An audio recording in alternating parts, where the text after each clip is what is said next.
Bienvenue dans la présentation de la fiche syndicat vue par les comptables. En complément de notre tuto La fiche syndicat, nous allons vous présenter les fonctions comptables de cette fenêtre. Commençons par la date de début d'exercice de votre immeuble. Celle-ci définit le début d'exercice comptable et sera obligatoirement de 12 mois. Si un changement de date d'exercice doit intervenir dans votre immeuble, pensez à nous contacter en amont de votre convocation d'assemblée générale pour que l'on vérifie ensemble les changements à appliquer. Pour la fréquence de vos appels de fonds, vous avez le choix entre annuel, semestriel, quadrimestriel, trimestriel ou mensuel.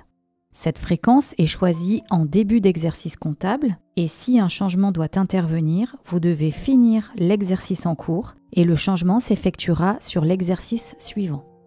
Juste en dessous, vous retrouvez la gestion de la TVA. Lors de la saisie de vos factures, vous pouvez permettre de saisir la TVA. Il faudra donc cocher la première case « Gestion de la TVA ».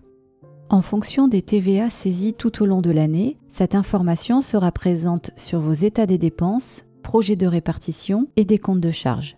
Les boutons « Habitation » et « Commercial » sont ici à titre indicatif dans votre fiche syndicat. Cochez « Commercial » pour des immeubles tertiaires, sinon laissez cocher « Habitation ». Au bas de l'écran, vous retrouvez la liste de vos clés de répartition déjà saisies. Si vous devez créer une nouvelle clé de répartition, appuyez sur le bouton « Plus » en bas à gauche de l'écran. Lors de la création de la clé, deux choix vous sont proposés, la clé constante ou la clé d'index. La clé constante est choisie pour des charges fixes, la clé d'index est utilisée pour les charges variables telles que l'eau, le chauffage ou l'électricité. Je double-clique sur mon choix et je reviens dans mon tableau. Ici, la numérotation est libre. Choisissez un numéro de clé qui n'est pas encore utilisé dans votre tableau. Appuyez 2 fois sur la touche Entrée et indiquez ici librement le titre de votre clé. Indiquez ensuite le total de votre clé et faites la touche Entrée. Vous pouvez maintenant, dans la colonne Tantième lot, en double-cliquant, saisir les tantièmes pour chaque lot. Vous devez tout d'abord déverrouiller la colonne par le cadenas. Ensuite, vous saisissez pour chacun des lots les tantièmes correspondants. Si vous voulez appliquer la même valeur sur tous vos lots, dans le cas par exemple d'une création de clé unitaire, vous pouvez faire un clic droit et appliquer cette valeur à tous les lots. Sinon, continuez à saisir la clé.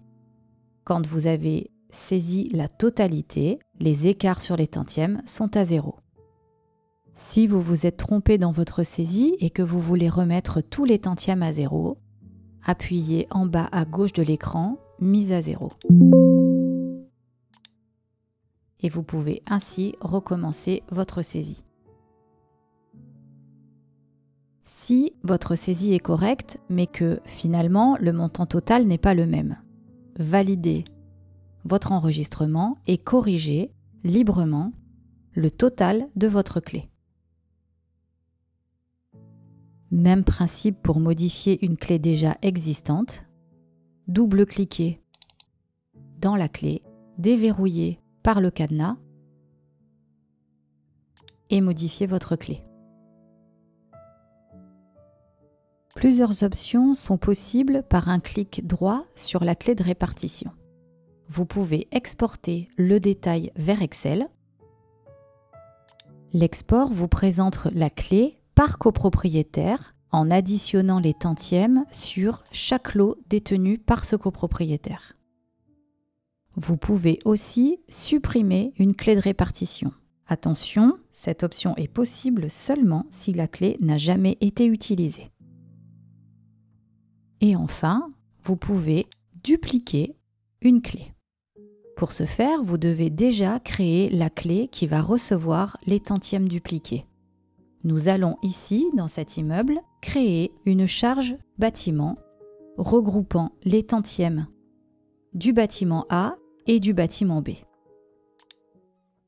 Nous indiquons les tantièmes totaux de la clé, puis Dans un premier temps, je clique droit sur la clé du bâtiment A.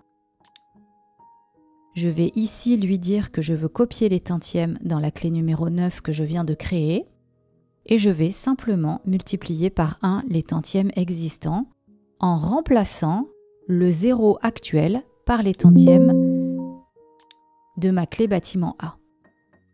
Je rafraîchis ma page du syndicat. Les tantièmes du bâtiment A sont d'ores et déjà copiés. Pour dupliquer votre clé avec les mêmes tantièmes, vous pouvez laisser la case vide sur multiplier les tantièmes par ou indiquer un coefficient multiplicateur. Je peux ensuite ajouter les tantièmes de mon bâtiment B en procédant de la même façon. Dupliquer la clé. Dans la numéro 9, multiplier par 1, mais cette fois-ci, je vais cumuler mes tantièmes aux tantièmes du bâtiment A déjà copié. Je valide et je rafraîchis de nouveau la page de mon syndicat. Ainsi, les tantièmes du bâtiment A et du bâtiment B sont copiés dans ma clé numéro 9 charge bâtiment. Lors de la duplication d'une clé, vous pouvez aussi utiliser des critères de recherche tels que le bâtiment, les natures de l'eau, mais ce sont des critères facultatifs.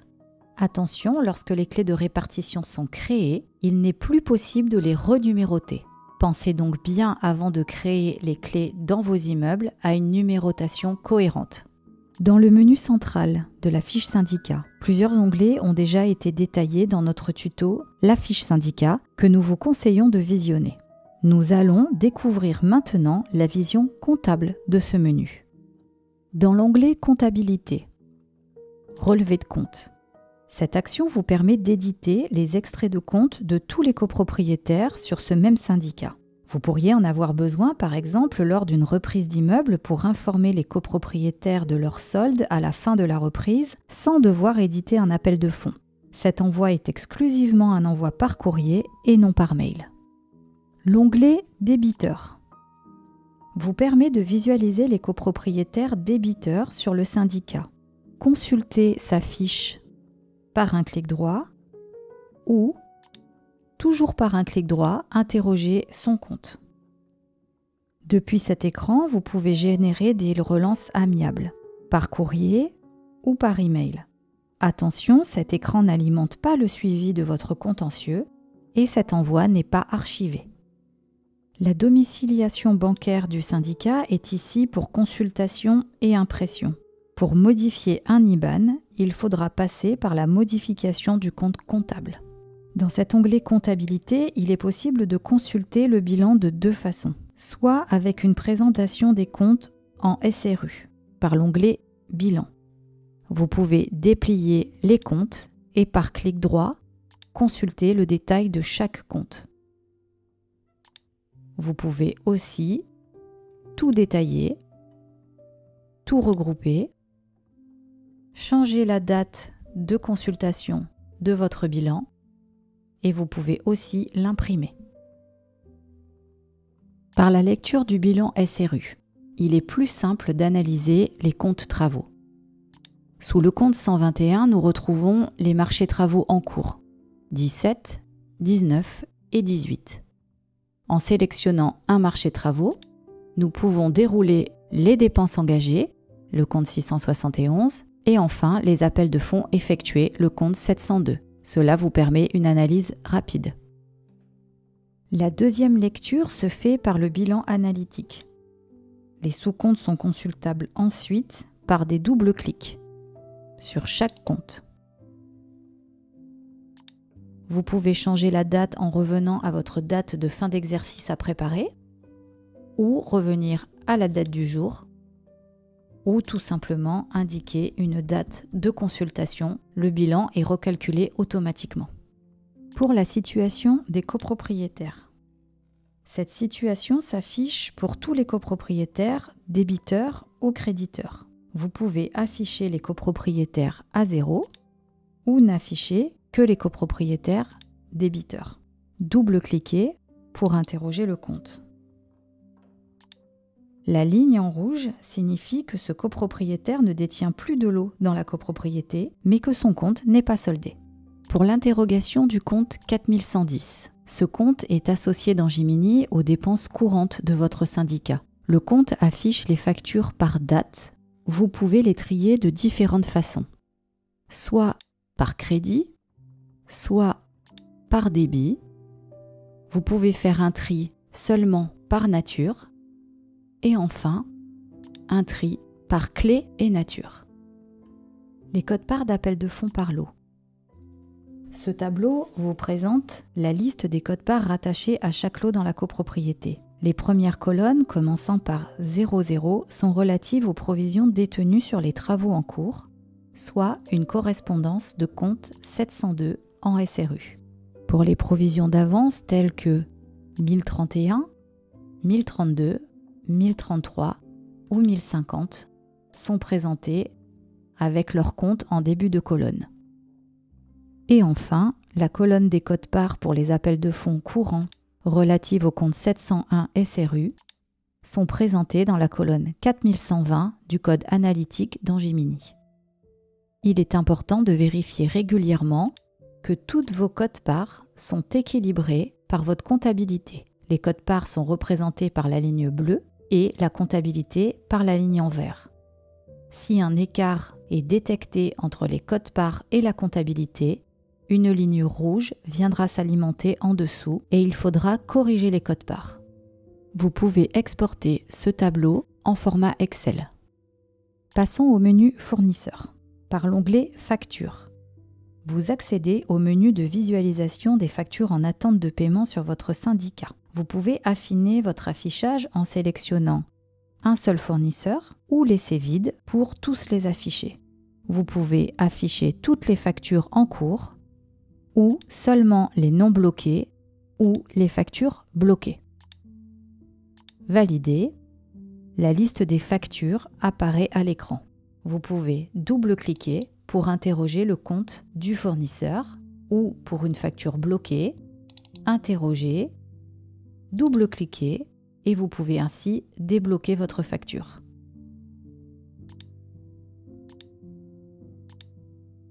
Par l'onglet Fournisseurs, vous accédez à la liste des comptes fournisseurs non soldés à ce jour. Vous pouvez changer la date d'affichage, accéder à l'interrogation du compte par double-clic et enfin afficher les fournisseurs à zéro et les trier par ordre alphabétique. Dans le menu Charges, l'onglet Budget de fonctionnement vous permet de visualiser les budgets en cours, terminés ou à venir. En double-cliquant, vous êtes ici simplement en consultation du budget. Il est présenté tout d'abord en détail. Vous pouvez le regrouper par clé et vous pouvez aussi afficher un détail, ce qui alimentera les dépenses N-1 de votre exercice. L'onglet État des dépenses de fonctionnement vous permet d'éditer dans votre spooler l'état des dépenses de votre syndicat. Les dates sont reprises depuis le dernier exercice non clos, mais vous pouvez changer les dates pour avoir, par exemple, votre état des dépenses de l'exercice suivant. Ou changer les dates pour avoir l'état des dépenses de l'année précédente à votre exercice à clôturer. Vous validez. Les documents se génèrent dans votre spooler et vous pouvez ainsi les visualiser en PDF.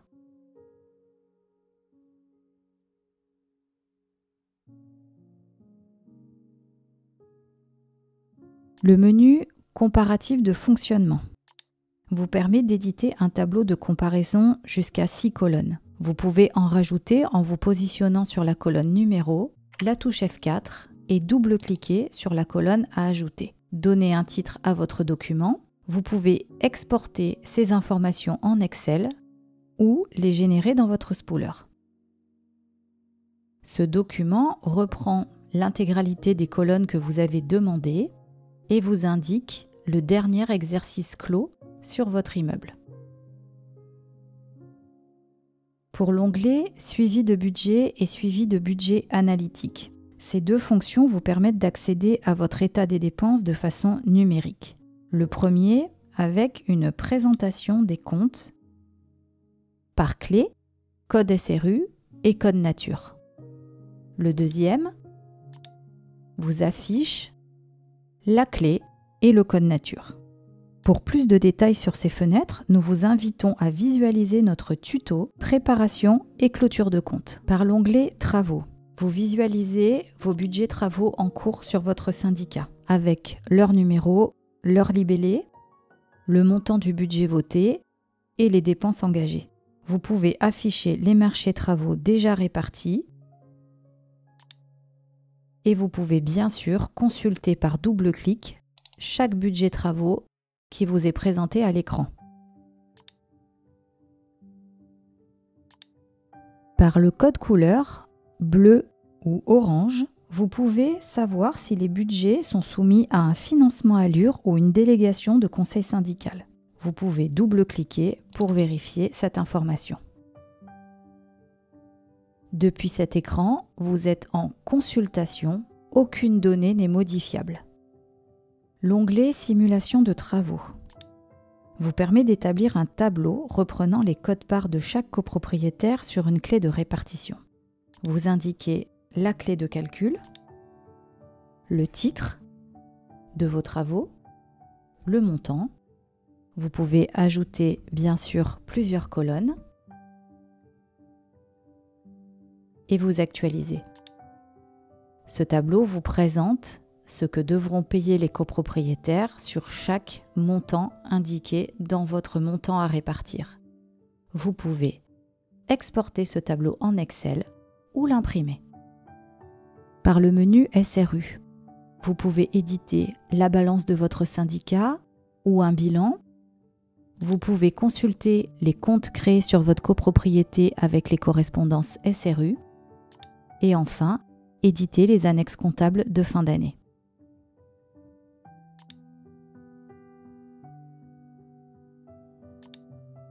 Nous avons maintenant fini notre présentation et vous donnons rendez-vous bientôt sur nos tutos. Merci de votre attention et à bientôt sur nos tutos.